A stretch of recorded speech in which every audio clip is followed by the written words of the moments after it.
Alors,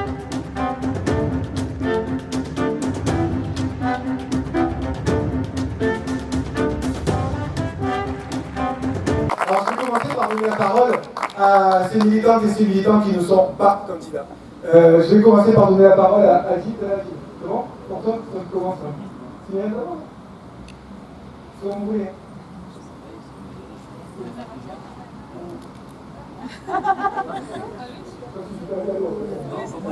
C'est bon, on commence par les Israéliens. Voilà, donc Agit, militant historique israélien, avec lequel j'ai partagé déjà beaucoup de campagnes. Je suis vraiment très fier de vous donner la parole. Merci à Gilles. Bonsoir à tous. Et plus grand que moi, en fait, déjà. Donc, bonsoir à tous, merci de votre présence. Merci au courage des candidats. C'est jamais facile d'être candidat. Je l'ai été à travers une campagne en 2012. Et puis, certaines communes, par rapport à d'autres, c'est encore plus difficile d'être candidat, notamment celle-là. Et donc moi là je vais me présenter, c'est Adil Fajri. Donc je milite essentiellement sur des sujets qui sont liés au quartier populaire. J'ai grandi dans un quartier à Istres, au Grépahou. Ça fait à peu près 30 ans que je milite sur ces questions-là. Je milite aussi sur les sujets liés à l'immigration et je milite aussi sur la question palestinienne. Voilà, c'est les trois grands axes sur lesquels je lutte depuis des années. Et donc on fait ce qu'on peut. Nous, on est sur, j'appartiens à une organisation qui s'appelle le Front Uni des immigrations et des quartiers populaires.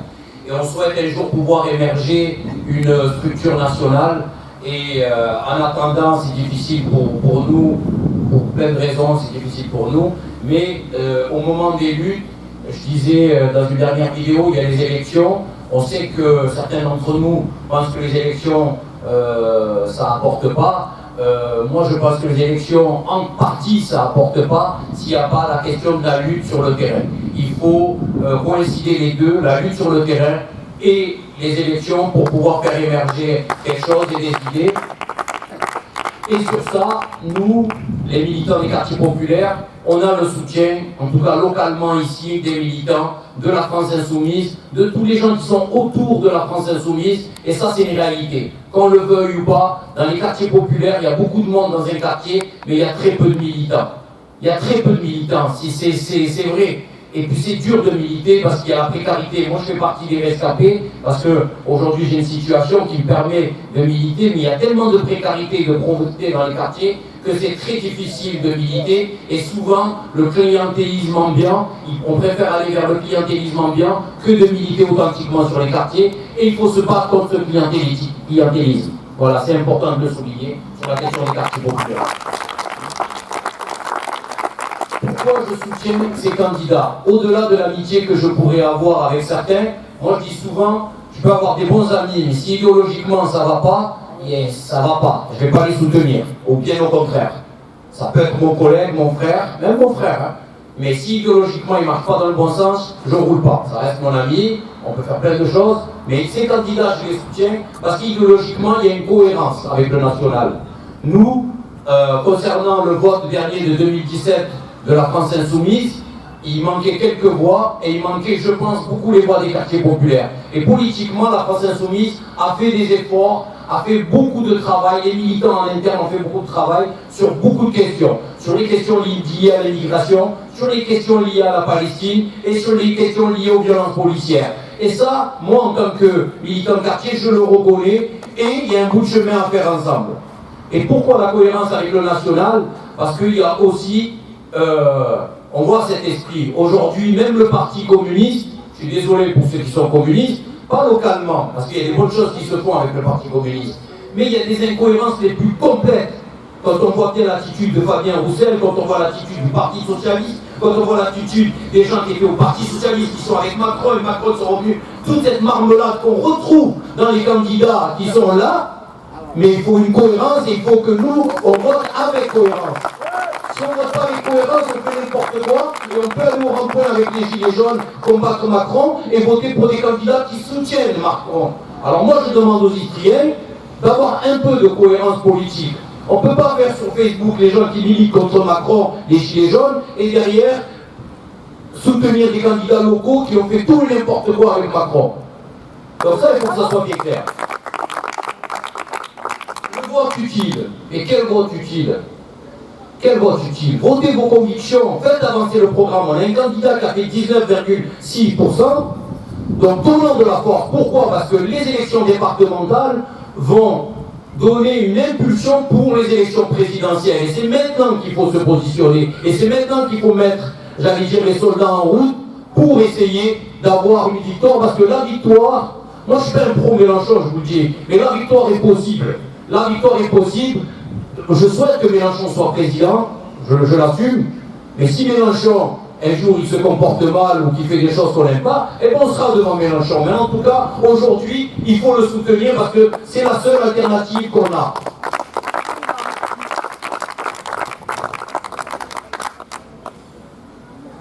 Eh bien, j'ai dit pas mal de choses. Voilà, je vous remercie. Moi, en tout cas, voilà, c'est pour tous ces sujets-là que je soutiens l'ensemble des candidats qu'il y a derrière moi. Et c'est vraiment à ce titre. Et je souhaite qu'un jour, les quartiers populaires vont pouvoir un jour avoir une organisation nationale pour avoir des partenaires comme la France Insoumise ou d'autres partenaires qui sont prêts à nous écouter.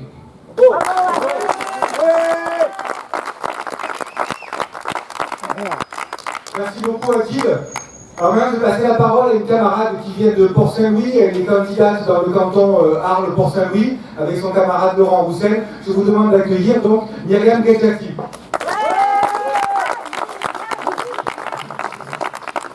Merci. Bonsoir à toutes, bonsoir à tous. Alors, je suis candidate sur le canton d'Arles avec mon binôme François Roussel. Je tiens à remercier mes camarades pour l'invitation. Et aussi pour dire que je suis fière de faire partie de cette campagne que nous menons sur tout le département, avec les 22 candidates et les candidats. C'est une campagne cohérente, c'est une campagne cohésive et qui remet en avant le goût de nous soucier de la connexion et du maillage dans notre territoire. Parce qu'on entend souvent dans mon canton des candidats de la proximité prôner le pays d'Arles et la Camargue, nous osons dire qu'on prône le département. Alors la cohésion est essentielle pendant la campagne qui nous a volé une part de notre démocratie. On sent bien que les citoyens se méfient des politiques, qui n'y croient plus. On sent bien aussi le ressentiment des gens. Ce sont tous les mêmes, ils ne regardent que leurs intérêts. Alors ce sentiment, moi aussi, je l'ai partagé à un moment donné. Alors, je ne suis pas une professionnelle de la politique, vous l'entendez. Je suis professeur des écoles sur Port-Saint-Louis-du-Rhône. Et Laurent, mon binôme, lui est là avec son papa, il s'occupe de son papa. La politique du territoire, du département, il la connaît bien. Et surtout, il subit aussi la politique de Mme Vassal et de sa majorité. Lorsque les candidats de la proximité sur mon canton, des candidats macro-compatibles, avait promis de défendre les plus faibles.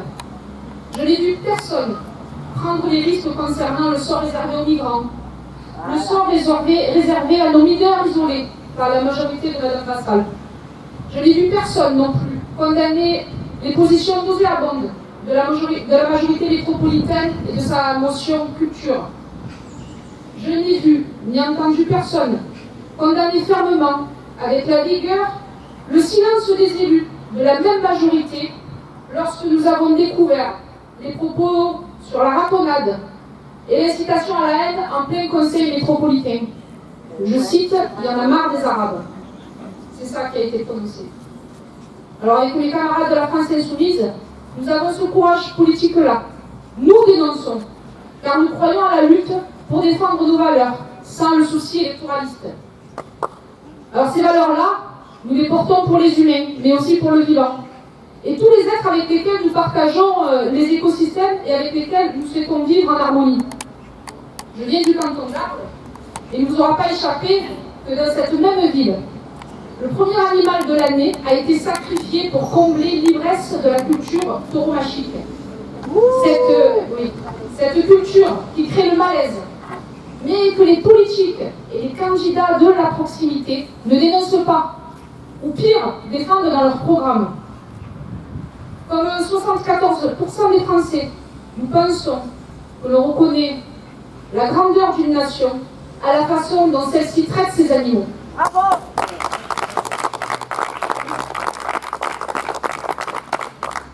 La bifurcation écologique que nous prenons, elle passe par une biodiversité à préserver. Elle passe aussi par l'application de la règle verte à l'échelle nationale.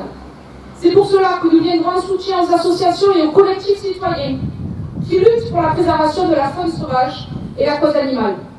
Alors la lutte pour la cause animale peut être conduite de pair avec celle contre l'exclusion et pour l'accompagnement des plus fragiles. Bravo.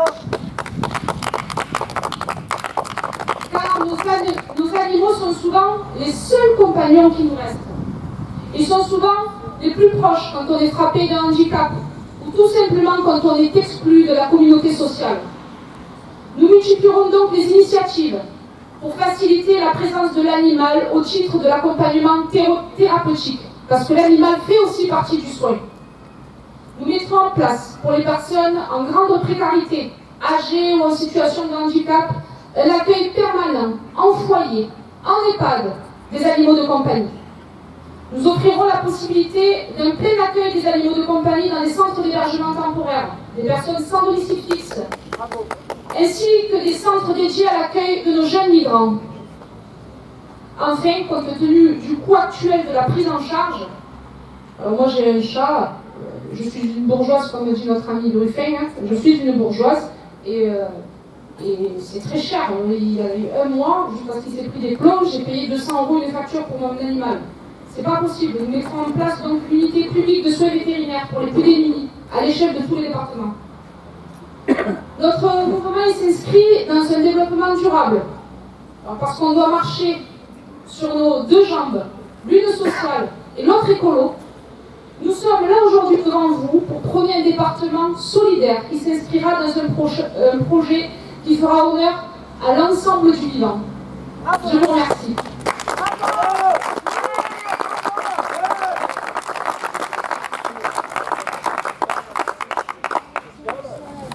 Merci beaucoup à Myriam, c'est aussi ça, la France Insoumise, la Fédération Populaire, c'est la camaraderie. On est content de recevoir des camarades d'autres cantons qui viennent nous apporter notre soutien. Ça donne de la pêche. Merci beaucoup Myriam. Merci.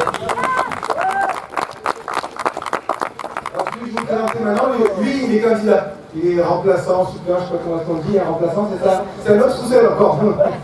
Et lui, il n'a pas attendu la création de la France Insoumise ou Jean-Luc Mélenchon pour être insoumis, parce que déjà en 68, il balançait des pavés dans la rue. Je vous demande d'applaudir mon camarade Michel Roussel.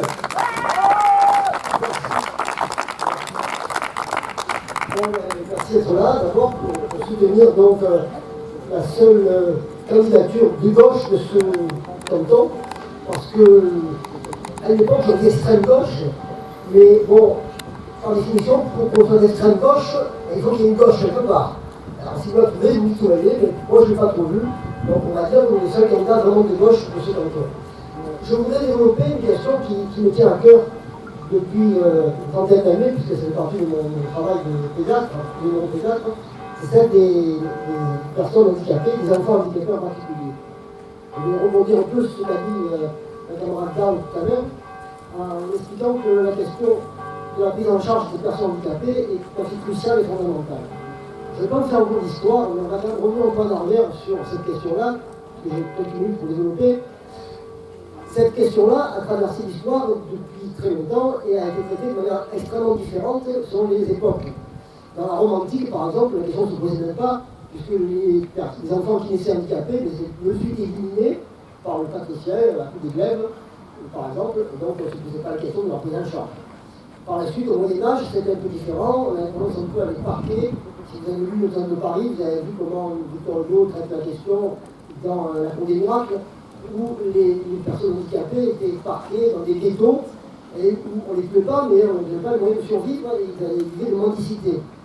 Et puis est arrivé le capitalisme, l'ère du capitalisme très longtemps, dans lequel il y a eu deux courants contradictoires qui se sont développés. Un premier courant qui est le courant donc, principal capitaliste, qui part du principe qu'un sujet, dans le système capitaliste, sa seule valeur, c'est sa capacité à créer de la plus-value, à être productif. Et donc évidemment, les personnes handicapées, elles sont mal placées de ce point de vue, de ce critère-là. Et la tendance générale a été de les marginaliser, de ne pas s'en occuper, au maximum de ça, on a eu le nazisme qui n'a fait que mettre en place, disons, la logique extrême de cette dynamique-là, qui était que, puisque les personnes handicapées étaient tout à fait inutiles, on les supprimait. Les nazis n'ont pas supprimé que les communistes, que les juifs, que les ziganes, que les homosexuels, ils ont su supprimer en masse les handicapés. Petite parenthèse à ce sujet-là, nous allons parler, c'est une petite anecdote sur la question que vous connaissez peut-être pas, de M. Asperger.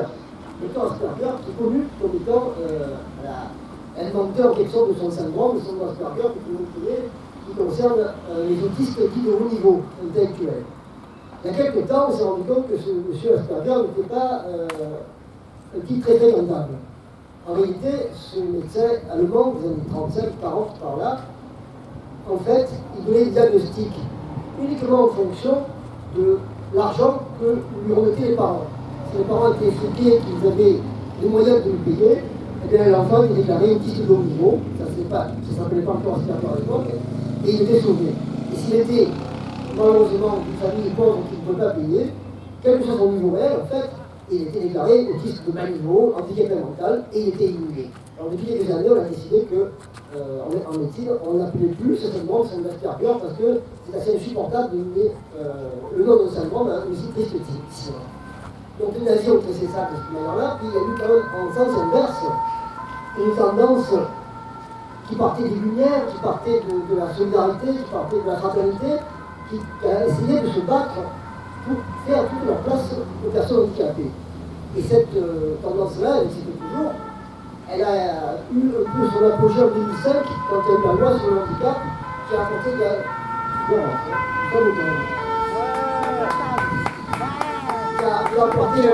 énormément de choses. Moi, j'ai trouvé deux périodes. La période avant 2005, on s'occupait d'enfants handicapés, on essayait de les intégrer dans les écoles maternelles en particulier, parce que moi, je suis travaillé dans des enfants de moins de 6 ans. Qu'est-ce qu'on faisait à l'époque? Alors, on prenait notre bateau de pèlerin, on demandait une réunion avec l'enseignant, et on allait lui vendre l'enfant. On allait lui dire, il n'est pas si handicapé que ça, pour vous en occuper, il n'est pas si mal, il a des côtés positifs, etc., etc. Et de temps en temps, on y arrivait. On avait un peu le moyen législatif de l'imposer. On avait des enseignants superbes à l'époque déjà, qui disaient, bon d'accord, je le prends dans la classe. Et puis beaucoup refusaient, et ce n'était pas à nous de leur jeter la pierre, parce qu'ils ne pouvaient pas s'en occuper, il y avait des classes très surchargées, de 25-30 élèves, et pendant plus de ça, un enfant parfois nous handicapé, c'était au-dessus de leur force et on ne pouvait pas le reprocher. À partir de 2005, la loi a instauré des agents d'intégration, qu'on appelait les ADS à l'époque, qu'on appelle maintenant les AESH, agents de vie scolaire, c'est des agents d'aide aux enfants en situation de handicap. Ces agents de vie scolaire ont largement permis l'intégration des enfants handicapés, et on est loin encore du compte. Je vais vous expliquer pourquoi. Quand vous, alors on va en venir au département un peu. Quand vous allez sur la page du conseil départemental et que vous prenez la page handicap, je l'ai fait récemment, faites-le, c'est très instructif, vous êtes absolument stupéfait. C'est le bonheur absolu. Les handicapés ont tous les droits. Ils ont droit à des allocations sans aucun problème, des prestations compensatoires de handicap, des allocations d'enfants handicapés, des allocations d'adultes handicapés. Ils ont des places dans les IME sans problème. Ils ont des places dans les structures d'accueil pour adultes handicapés. Ils ont des places à l'école, les adresses sont là, sans problème. Ils ont même des transports adaptés à leurs besoins. On n'a pas envie d'être handicapé, tellement c'est beau la situation qu'ils leur ont faite. Ça, c'est ce que raconte le conseil départemental. C'est pas à 100% faux, mais c'est quand même un pays un peu mythique et de science-fiction. La réalité est tout autre. Quand on se confronte à la réalité, on se rend compte que les familles d'enfants handicapés, ils ont extrêmement de mal déjà à intégrer l'enfant à l'école, parce que bien sûr, la NDPH donne un accord pour l'AVS, pour la LSH, et c'est un accord tout à fait virtuel. Et en réalité, souvent, la BNAVS n'est pas là, il n'est pas recruté, ou alors il s'en va parce qu'il est fatigué, il craque complètement du bureau de demande, qui est sous-payé, qui est mal organisé, il part en maladie, et on a des enfants qui sont chez eux, alors qu'en théorie, ils ont droit à être scolarisés, ils restent chez eux. Quand une famille veut intégrer un enfant dans une IME, actuellement, c'est entre 3 et 4 ans d'attente dans le département. Les places en CAMS et en CLP, c'est entre 6 mois, 1 an et 2 ans d'attente également. Et les familles sont avec les enfants sur le dos. Je ne parle pas de transport. Si vous voulez des transports adaptés aux handicapés avec des chaises roulantes, vous faites signe. Je sais pas, quand je suis allé à Montpellier il n'y a pas longtemps, à Montpellier c'est absolument génial. Les handicapés ont des bus adaptés. Ici, il n'y en a pas beaucoup. Donc, simplement pour dire que si nous on était élus, on se battrait dans le conseil départemental pour que la réalité devienne réelle, et ne soit pas virtuelle uniquement, et que les droits des handicapés soient respectés. Donc je terminerai en disant que cette question des personnes handicapées, elle est vraiment fondamentale. C'est un critère pour moi d'une valeur d'une société. Si on a la chance que la planète ne soit pas détruite complètement dans quelques années, grâce à cause plutôt de l'activité humaine et de la folie des hommes, peut-être que dans 500 ou 1000 ans, on aura des sociologues qui se pencheront sur les sociétés du XXe et du XXIe siècle. J'espère que, à côté d'autres critères comme la place des femmes, des immigrés, des animaux, etc., la place des handicapés sera un critère décisif pour juger de la valeur humaine de société. Et c'est un combat que nous allons continuer à mener parce qu'il n'est pas terminé pour les droits. Et c'est un critère décisif parce qu'il va absolument contre la logique capitaliste qui est de refuser la place de ces handicapés. Bravo! Le système qui est handicapé. Merci beaucoup Michel, vraiment. Et d'ailleurs, vous avez remarqué, je ne sais pas si vous avez souvent à des meetings, mais c'est quand même particulier avec les candidats de la Fédération populaire, vous avez appris des trucs là, c'est vrai ou c'est faux? C'est comme quand vous écoutez Jean-Luc Mélenchon à la télé, bon, en général, on est d'accord, pas d'accord, je suis d'accord, à la fin de l'intervention, on est un peu moins con qu'au début, mais déjà rien que pour ça, merci beaucoup aux camarades. La camarade suivante que je vais vous présenter, je n'ai pas besoin de notes parce que je la vois tout le temps sur le terrain militant. Elle est aux côtés des migrants, elle est dans les combats contre la précarité, elle est adhérente à la PUT, elle est aussi militante du PUT, et je crois qu'elle est aussi au conseil d'administration du PUT. Et donc, je vous demande d'applaudir Nadia Dorimi, s'il vous plaît.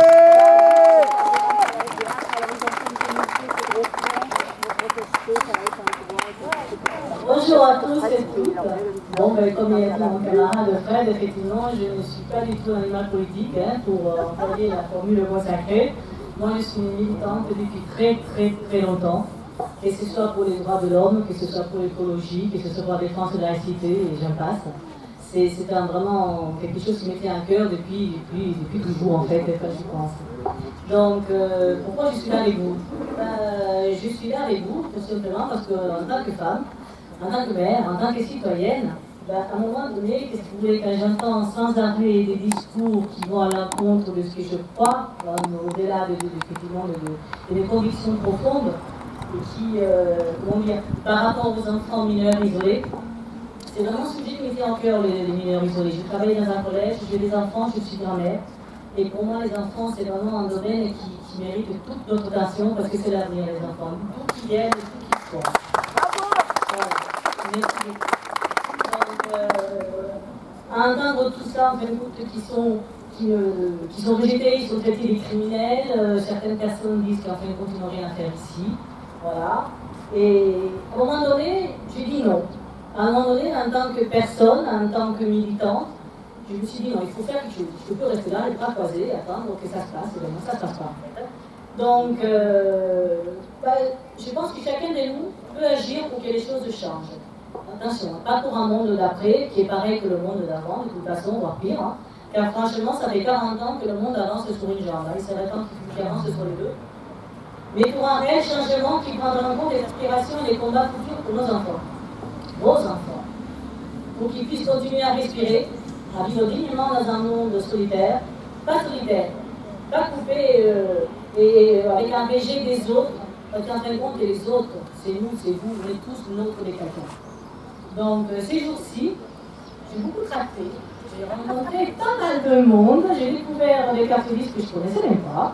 Donc, j'ai beaucoup discuté avec les gens. Et c'est vrai, ce que disait ma camarade, il y a eu beaucoup de colère, beaucoup de résignation. Beaucoup de personnes qui m'ont dit, mais votez pourquoi? Pour qui? Nous n'y croyons plus. J'ai compris le ressenti parce qu'à un moment donné, j'ai ressenti les mêmes. Et puis, je me suis dit que non. C'est ce qu'on nous fait croire depuis très longtemps, je dirais même depuis trop longtemps. Nous ne sommes pas tous les mêmes. Nous n'avons pas les mêmes idéaux, nous ne sommes pas les mêmes valeurs. Il y a ceux qui disent des belles paroles qui sont bien, mais qui sont creux. Et il y a des paroles qui peuvent changer tout. Peut-être pas brillantes, ni vraiment rubanées, mais vraies. Car dites par des gens qui vous ressemblent, qui nous ressemblent. Des travailleurs, des retraités, des jeunes ou des anciens, peu importe. Ce qui compte, c'est d'être là. Et défendre les valeurs auxquelles on croit, qu'elles soient tournées vers l'écologie, le social, ou tout simplement cet autre qui nous ressemble dans ce qui est. C'est ce que je vais faire en vous parlant de ce qui me tient à cœur, les jeunes mineurs isolés.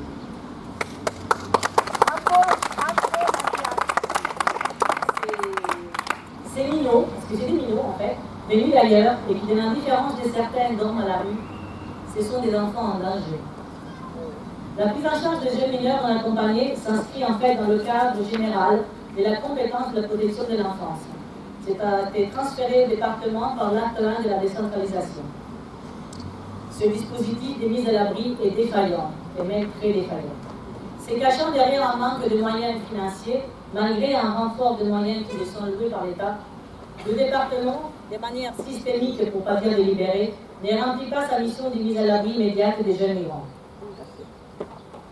Pourtant, c'est prévu dans les textes, ce qui va à l'encontre de la loi. En effet, avant toute décision les concernant, les jeunes mineurs isolés doivent faire l'objet d'une mise à l'abri d'urgence afin d'évaluer leur minorité. Cette mission est réalisée par les départements et donne lieu au financement de l'État.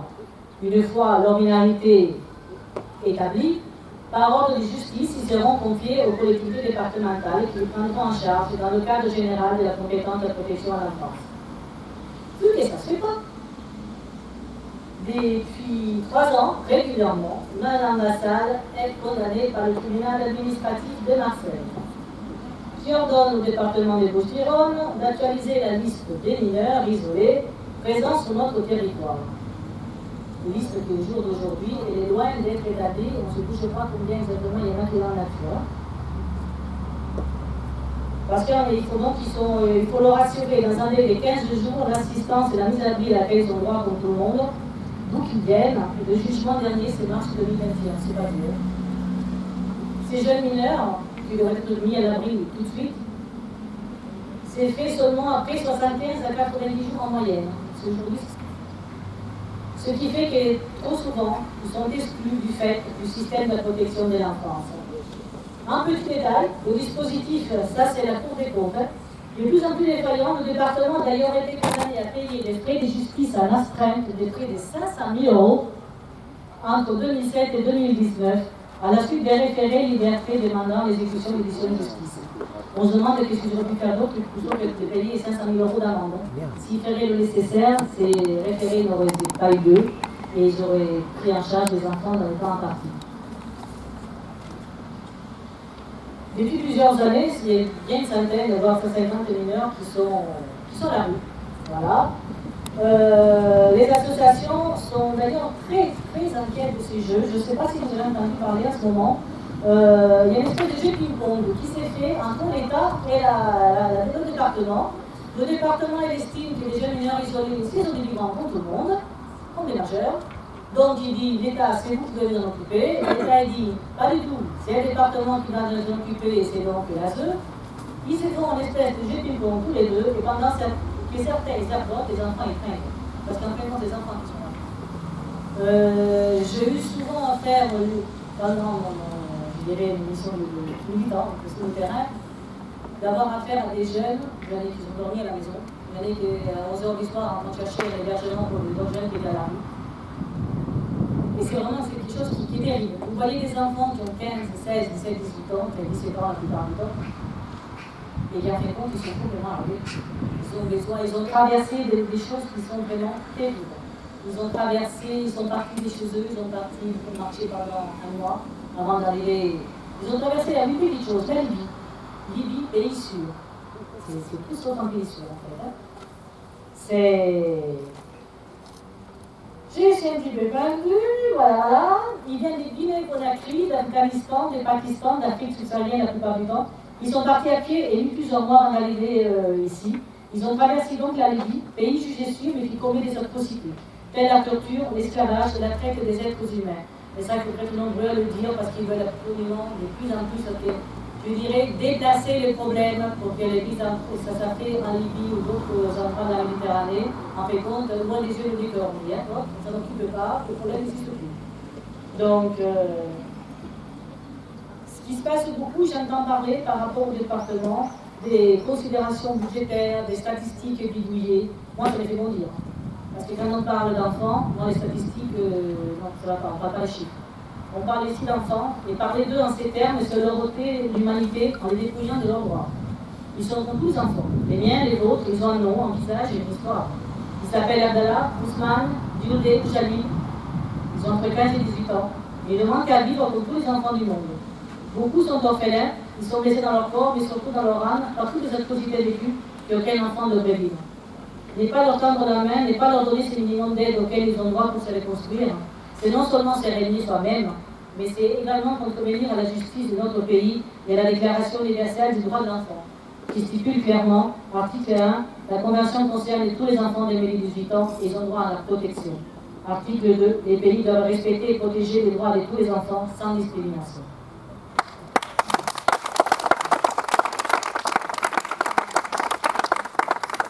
Moi, je n'étais pas du tout dans la politique, mais en 2017, j'ai suivi effectivement la campagne de M. Mélenchon. Je suis allée à plusieurs meetings, j'ai entendu son discours, et son discours est en adéquation à ce que je pense, avec les valeurs que je porte. C'est pour ça que je suis là aujourd'hui, parce que je suis vraiment convaincue que c'est la seule personne aujourd'hui qui puisse porter ces valeurs, c'est aller vers les personnes comme vous et moi. Défendre vraiment l'humain, défendre des valeurs qui sont essentielles, que ce soit effectivement les causes animales, que ce soit les enfants, que ce soit les jeunes, qui en ce moment, mon Dieu, on voit des jeunes de 20 ans, 25 ans qui sont dans la rue, qui mangent à la soupe populaire. Un pays qui voit ces jeunes faire la queue pour manger, c'est terrible. C'est quelque chose que j'ai des enfants et ça me fait. Et quand on me dit j'en mets pas 1 euro ou alors on le donne en panier, mais non, dans un pays normal, je suis désolée, les jeunes, ils n'ont pas besoin de la charité. Et là, c'est la charité. Et c'est pour ça qu'aujourd'hui, pour rester fidèle à nos valeurs humaines et universelles, je suis auprès de mes camarades de la France Insoumise, et pour que nous nous engageons à faire respecter la loi, en mettant en œuvre une réelle et effective prise en charge des jeunes mineurs, quels qu'ils soient et d'où qu'ils viennent, afin que ces minots d'ici et d'ailleurs ne dorment plus à la rue et puissent se poser après des parcours de vie extrêmement difficiles et répandre le goût de la vie espérée dans un avenir.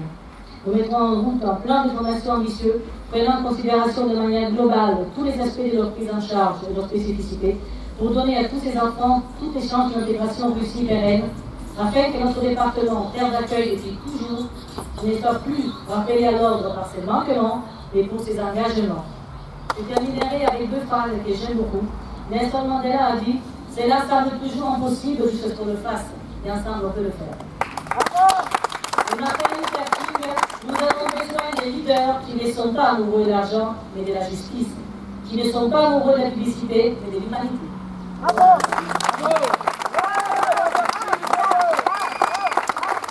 Merci infiniment Nadia pour cette prise de parole. Je ne sais pas si vous trouvez beaucoup de candidats dans l'histoire politique qui prennent autant de temps pour parler d'un sujet aussi important que celui-là. C'est le sort des plus petits d'entre nous, des plus vulnérables, les jeunes mineurs isolés à la rue. Et en plus, ces paroles, Nadia, elles résonnent particulièrement avec l'actualité, puisque vous savez que hier, la justice et la police d'Emmanuel Macron sont venus dans un collège pour aller chercher un gamin de 13 ans et leur envoyer en Afghanistan. Voilà la réalité de la politique sociale. Merci beaucoup, Nadia.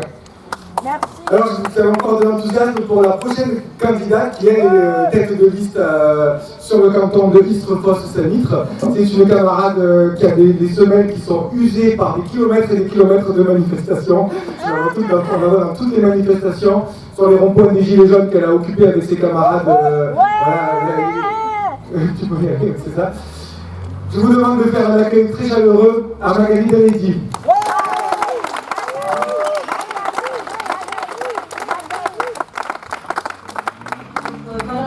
De vous présenter donc qui je suis au-delà d'un nom et d'un métier et ce sur quoi je m'engage avec toute ma conviction. Je commencerai juste par 2 dates récentes qui furent pour moi importantes quant à mon engagement.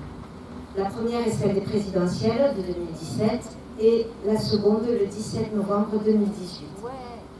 La première a induit la seconde avec cette extension que j'ai déjà entendue, résistance. Le samedi 17 novembre 2018, dans un esprit de résistance à l'accapération de sujets populaires et sociaux par l'extrême droite, ce samedi donc, qui fut suivi de nombreux autres, je me suis retrouvée sur un rond-point. Il y a eu tant de samedis jaunes où nous nous retrouvions sur les ronds-points avec nos pancartes, nos slogans, l'envie de tout bloquer pour être enfin entendus et pris en compte. Nous allions défiler dans les rues de nos villes des Bouches-du-Rhône et de Marseille pour exiger un changement de politique. Ça a commencé, on s'en rappelle, avec la hausse du carburant et d'autres mesures qui ont catégorisé le mouvement dès le départ. Certains ont supposé que nous n'avions aucune conscience écologique. Mais opposer écologie et mouvement de contestation populaire était facile et simpliste. Ainsi, en arborant le plus fièrement possible notre gilet jaune qui était notre signe de ralliement, nous avons défilé lors de la marche pour le climat sous la banderole « Fin du monde et fin du mois, même au combat ». C'était une façon de tordre le cou aux idées reçues, mettre fin aux préjugés relayés par certains médias. Aujourd'hui, l'écologie fait partie des 3 points de notre programme avec la bifurcation écologique. Les 2 autres piliers étant l'implication citoyenne et le contrôle démocratique, que je vais évoquer, et le bouclier sanitaire et social dont viennent de parler Michel, Nadia, Nathalie et Amara. Le climat social était en 2018, mais il est encore tendu. Crise hospitalière, réforme des retraites, réforme dans les lycées, un ras-le-bol aussi d'entendre à la télé que les personnes les plus aisées allaient payer moins d'impôts, voire plus d'impôts du tout, avec le retrait de l'ISF, alors que la classe moyenne dont je fais partie avait et a de plus en plus de difficultés à boucler ses fins de mois. Et je ne parle même pas des plus démunis. Un ras-le-bol qui se transforme en raz de marée jaune, puis jaune et vert, puis jaune, vert et rouge. Bravo! Quelle réponse avons-nous eu à ce mouvement? La répression. Pourquoi vous parlez de ce mouvement national alors que je me présente avec Philippe, Nadia et Michel au départemental? Parce que rien ne changera jamais si nous laissons les commandes à ceux et celles qui font la même politique qu'avant, cumulant les mandats exécutifs.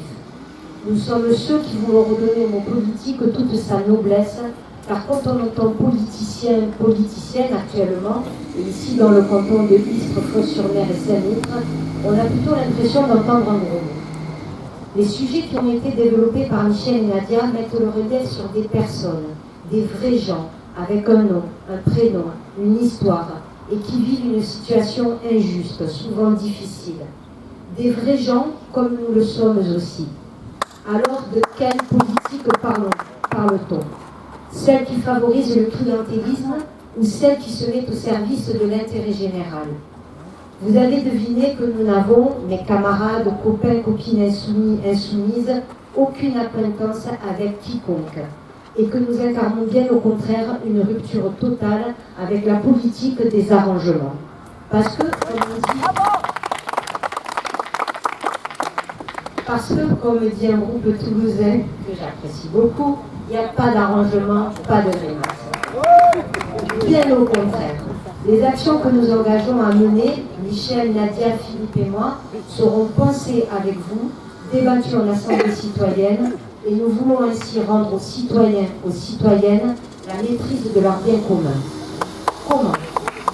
En instaurant le RIC, référendum d'initiative citoyenne, à l'échelon départemental, et pas le RIP, référendum d'initiative partagée, qui est une forme particulière du processus législatif français, associant le corps électoral à une proposition de loi, c'est-à-dire un texte législatif déposé par un membre du Parlement via un recueil de soutien. Des seuils d'1/5 des membres du Parlement dans un premier temps, puis d'un 10e des électeurs sont nécessaires afin d'initier un examen parlementaire ou à défaut un référendum. Comme vous avez compris, le déclenchement de la procédure appartient aux seuls parlementaires, le soutien des électeurs intervenant dans un second temps. De ce fait, le mécanisme ne peut être qualifié de référendum d'initiative populaire et encore moins d'initiative citoyenne. Dans l'esprit des Gilets jaunes, nous proposerons donc la tenue régulière d'assemblées citoyennes de cantons. Ces espaces d'échange auront pour but d'informer des politiques menées par le conseil départemental, mais aussi d'impliquer chaque citoyen, chaque citoyenne dans les prises de décision. C'est ainsi que le RIC aura toute sa place. Nous mettrons aussi en place une mandature tournante de 3 ans pour Philippe et moi, et les 3 prochaines années pour Nadia et Michel. Chaque élu sera révocable durant son mandat.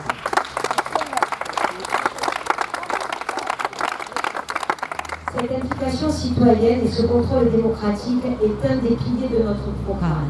Mais nous devons aussi être responsables et savoir que nous pouvons faire quelque chose face à la hausse des températures et les prévisions alarmantes de plus 3,9 degrés Celsius en 2100, qui sont une des conséquences de la pollution et du réchauffement climatique. La population du golfe de Fos est l'une des plus exposées du département aux effets des pollutions industrielles. Nous exigerons alors de l'État un contrôle plus strict de la pollution atmosphérique et des sanctions plus fortes contre les entreprises qui ne respectent pas la législation. Nous limiterons aussi la bétonisation qui rogne les sols agricoles ou naturels et qui accentue les phénomènes d'inondation. Dans des prévisions alarmistes, ces inondations de plus en plus fréquentes pourraient annoncer la disparition de la Camargue avec la montée des eaux. Et je conclurai en reprenant ce qu'a écrit Jean-Luc Mélenchon. L'action départementale doit participer aux grands changements qu'exigent les défis de notre temps pour un département social, écologique et démocratique. Soutenez la France Insoumise et la Fédération populaire. Votez pour nous.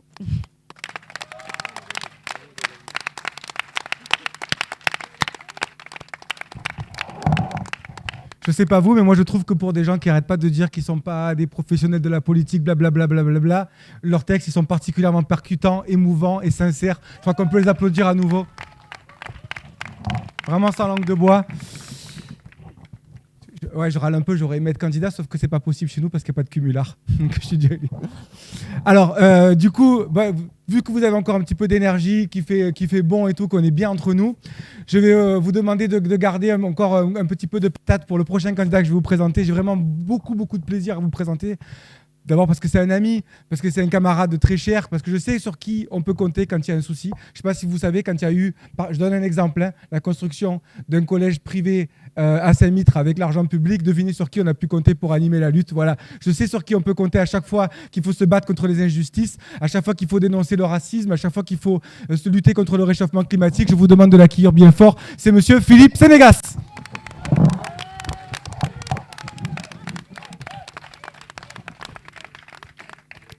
Merci Fred pour cette présentation élogieuse.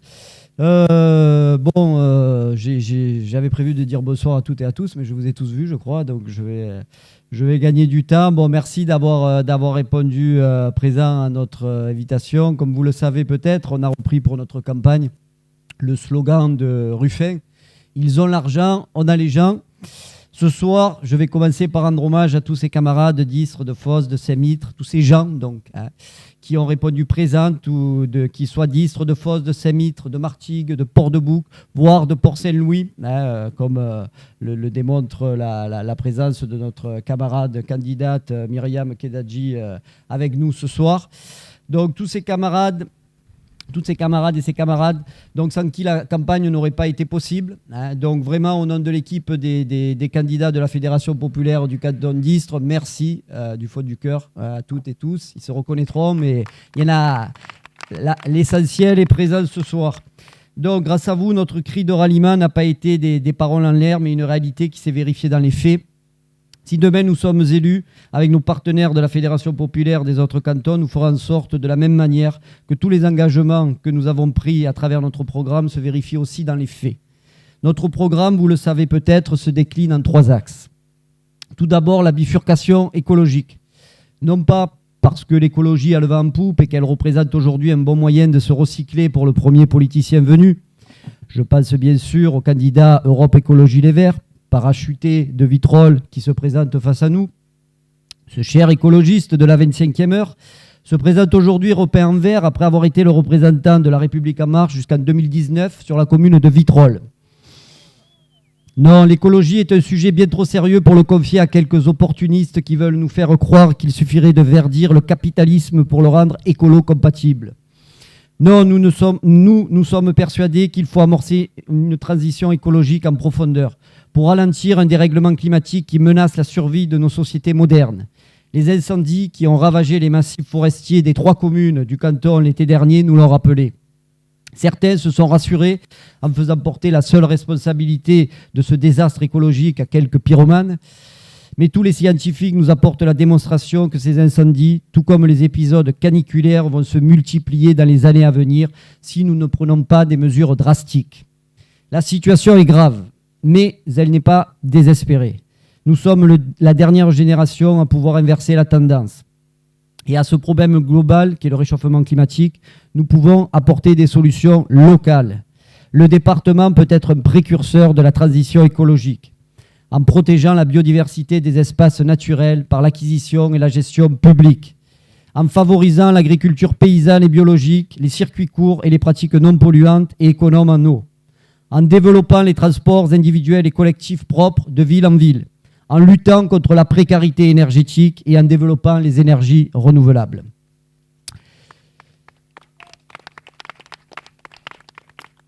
Le deuxième point de notre programme porte sur le bouclier social et sanitaire qu'il convient d'instaurer. La crise sanitaire que nous venons de traverser nous a rappelé que la solidarité est une valeur fondamentale pour notre société. Cette solidarité qui a été gravée dans le marbre, dans le marbre de notre République par le Conseil national de la résistance, à travers notamment la sécurité sociale et les services publics, programme national de la résistance que la droite et ses alliés n'ont de cesse de démanteler depuis une trentaine d'années. Nous sommes les enfants du Conseil national de la résistance et nous sommes engagés en politique pour défendre ces bastilles que nos parents et nos grands-parents ont arrachées au prix de luttes héroïques. On peut les applaudir. Là aussi, attention aux contrefaçons. Attention à cette liste d'hiver gauche sortante, qui n'a de gauche que le nom.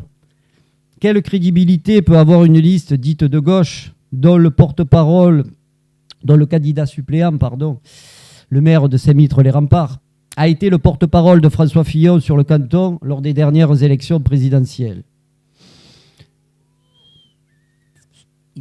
Je dirais qu'il est cohérent dans ses engagements, lui au moins. C'est un homme de droite, il assume et il est respectable au moins pour ça. Ce même candidat, d'ailleurs, qui s'est illustré dans la bataille qu'il a menée avec d'autres, à droite notamment, pour la construction du collège privé Saint-Louis-Sainte-Marie sur la commune de Saint-Mitre-les-Remparts, avouez qu'en termes de défense de services publics, on a fait mieux. Certains disent que les étiquettes ne veulent plus rien dire et que c'est sur les faits qu'il faut juger les politiques. Très bien, faisons-le. Regardez cette mairie, on la voit, cette magnifique mairie. Elle se revendique de gauche, revendique son attachement au service public. Je crois même que ça figure dans un des tracts des candidats sortants. Comment expliquer alors que cette majorité municipale, où siège donc la candidate qui est première adjointe dans la majorité municipale et qui se présente donc lors de ces élections départementales, comment expliquer que ces défenseurs des services publics aient privatisé 2 crèches publiques lors du conseil municipal du 14 avril 2021 ? Quand on est de gauche, on ne privatise pas les services publics. On les défend et on les développe. C'est justement ce que propose la Fédération populaire en créant un service public d'aide à domicile pour les personnes en situation de handicap, en développant l'offre d'établissements publics pour les personnes âgées, en visant la gratuité des fournitures scolaires et de la cantine pour les collégiens des établissements publics, et en étendant le RSA aux moins de 25 ans. Alors je sais, au moins pour le dernier point, ça ne fait pas partie des prérogatives du conseil départemental. C'est au niveau national que ce type de loi pourrait être voté. Mais je vous rappelle que dans moins d'1 an, il y a des élections présidentielles et législatives. Et qu'avec notre candidat Jean-Luc Mélenchon, nous ne comptons pas faire de la figuration. Nous comptons ni plus ni moins que remporter ces élections. Et donc, nous serons des relais au niveau départemental pour pouvoir appliquer ces mesures de progrès social et notamment ce fameux RSA pour les moins de 25 ans. Enfin, le 3e axe de notre programme tourne autour de l'implication citoyenne et de l'urgence démocratique. Lors de ces élections départementales, nous risquons de battre tous les records d'abstention, ça a été dit, hein, un certain désenchantement des citoyens font que beaucoup risquent de ne pas aller voter ce jour-là. Nos concitoyens ne croient plus aux vieux partis et se livrent de plus en plus à une grève des urnes. Certains même se trompent de colère et se réfugient dans les bras d'une extrême droite qui se présente comme un vote anti-système. Là aussi, méfiez-vous des contrefaçons. Regardez les votes des élus du Rassemblement national au Conseil régional, à l'Assemblée nationale ou au Parlement européen. Ils disent défendre les classes populaires lorsqu'ils sont en campagne, mais votent les lois les plus antisociales lorsqu'ils sont élus, que ce soit au Conseil départemental, régional ou au Parlement national ou européen. Ils disent vouloir défendre les femmes de l'islamisme, mais ces élus votent systématiquement contre les avancées pour lutter contre le sexisme et les inégalités hommes-femmes. Alors je sais que le RN n'est plus le FN et que ce parti est en voie de dédiabolisation. Et c'est vrai que si on regarde ces news et qu'on écoute certains pseudo-éditorialistes, on pourrait le croire. C'est vrai aussi que je suis peut-être victime d'a priori négatifs vis-à-vis de ce parti créé par les nostalgiques de la France de Vichy et de l'Algérie française. Alors encore une fois, oublions le passé et restons-en aux faits. Écoutons comment les candidats nouvelle génération de ce parti de la droite nationale, comme il se présente maintenant, brillent par leur ouverture d'esprit et leur modernité au cours de ces élections départementales. Commençons par faire un petit tour dans le sud-ouest. Pour jeter un œil sur le post publié sur la page de Martha Le Nahir, candidate RN sur le canton de Bordeaux 5. Je la cite. « C'est comme quand tu serres la main d'un juif. Tu as intérêt à voir si tu as toujours tes 10 doigts. » Ah ouais, quand même. Restons en Gironde et allons jeter un autre œil du côté du compte Twitter du candidat Benoît Alessio, sur la 44e sur la liste Rassemblement national au régional. Attention, ça pique les yeux. Je le cite. « Allez crever avec vos migrants », en réponse à la campagne d'un fabricant de slip qui promettait de reverser 5% de ses ventes à une association pro-migrants. Toujours ce même Benoît Alessio, « Virer les ratons qui se croivent chez eux ». En français dans le texte, enfin. On s'est compris, hein. Pour un défenseur de la France, il ferait bien déjà de défendre la langue française. Hein. Ça serait déjà un premier pas. Donc, en commentaire d'un article sur l'attaque sur des policiers dans les Yvelines. Je le cite toujours et je termine donc... Non, j'en ai encore deux citations de ce monsieur. « S'il y a bien des voyous, ce sont bien la sale race des musulmans et imams de France. Je vous souhaite la mort, vous n'êtes pas chez vous. » Notons enfin que notre candidat girondin est capable aussi de remarques homophobes d'une finesse incommensurable. Je le cite. « T'as bien une gueule de salope à te faire piner le cul. » Bon, excusez-moi pour les enfants. Hein. Désolé, bon, on va arrêter là parce que hein, vous le voyez, ça fait mal aux oreilles. Hein. Pour la petite histoire, ces deux candidats sont toujours candidats pour le Rassemblement national. D'accord ? Donc certains postes ont été retirés, mais par contre, les candidatures sont toujours là. Vous le voyez, rien n'a changé du côté de l'extrême droite. Ils ont changé une lettre, mais la haine de l'étranger, du musulman, du juif ou de l'homosexuel demeure. À nos concitoyennes et concitoyens qui hésiteraient à franchir le pas, gardez en mémoire que voter est un acte grave et que la colère, qui peut être justifiée, n'excuse pas tout. En votant pour la Fédération populaire, nous vous proposons de reprendre le pouvoir. Pour cela, nous avons dans notre programme des mesures précises qui seront autant de garde-fous pour éviter les promesses non tenues. Instauration du RIC à l'échelon départemental, ça a été dit, je le répète, il faut que ça se sache. Interdiction du cumul des mandats, là aussi je répète. Mise en place de mandatures tournantes et restauration de la révocation des élus. Toutes ces mesures seront des priorités si demain nous sommes élus. Parmi toutes ces mesures révolutionnaires, n'ayons pas peur des mots, hein, nous, vous le savez, on avance, même si c'est la mode d'avoir, enfin, si c'est une obligation à l'heure actuelle d'avoir un masque, nous n'avançons pas masqués. Hein. Et ces mesures, elles sont révolutionnaires, on les assume tout à fait. Mais il y en a une quand même qui n'est pas si nouvelle que ça, puisqu'elle a vu le jour il y a 150 ans. Il s'agit de la révocation des élus. Et cette avancée démocratique, tout comme l'école laïque, la première loi d'égalité salariale homme-femme ou l'invention des premières coopératives ouvrières, nous la devons à la Commune de Paris. Cette révolution populaire, aussi magnifique que tragique, est révélatrice de l'idéal démocratique qui nous porte. Une anecdote illustre mieux que tous les grands discours cet idéal. Lorsqu'au mois de mars 1871, les communards, comme on les a appelés, au terme de plusieurs mois de combat, d'abord contre les Prussiens, puis contre le gouvernement versaillais de Thiers, arrivent enfin à prendre le pouvoir et s'installent dans l'hôtel de ville de Paris, eh bien la première mesure qu'ils prennent, c'est de rendre le pouvoir au peuple, en organisant des élections. Voilà notre modèle. Pour annoncer ces élections, le comité central de la Garde nationale publie un appel qui restera célèbre. Je vous en lis ici quelques extraits. Citoyens, notre mission est terminée. Nous allons céder la place à vos nouveaux élus. Ne perdez pas de vue que les hommes qui vous serviront le mieux sont ceux que vous choisirez parmi vous, vivant votre propre vie, souffrant des mêmes maux. Défiez-vous autant des ambitieux que des parvenus. Les uns comme les autres ne considèrent que leurs propres intérêts et finissent toujours par se considérer comme indispensables. Évitez également ceux que la fortune a trop favorisés, car trop rarement, celui qui possède la fortune est disposé à regarder le travailleur comme un frère.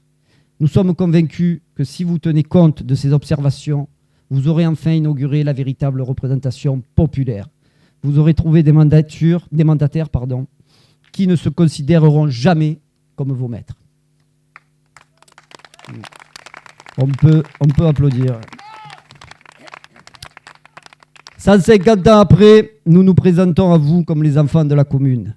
Aujourd'hui, nous nous présentons comme les seuls candidats de gauche sur le canton d'Istres. Une gauche sans contrefaçon, une gauche fière de ses couleurs, comme le rouge du bulletin de vote que nous vous proposons de glisser dans l'urne dimanche. C'est le seul qui sera rouge. Vous ne pouvez pas vous tromper. Merci.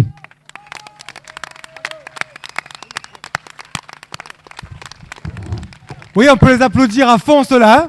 C'est pour cela qu'il faut aller voter. Il nous reste 2 jours de campagne, alors n'hésitez pas. Parlez-en à vos voisins, à vos amis, à vos cousins, à vos cousines, à vos collègues dans votre travail. Vous pouvez venir, les camarades.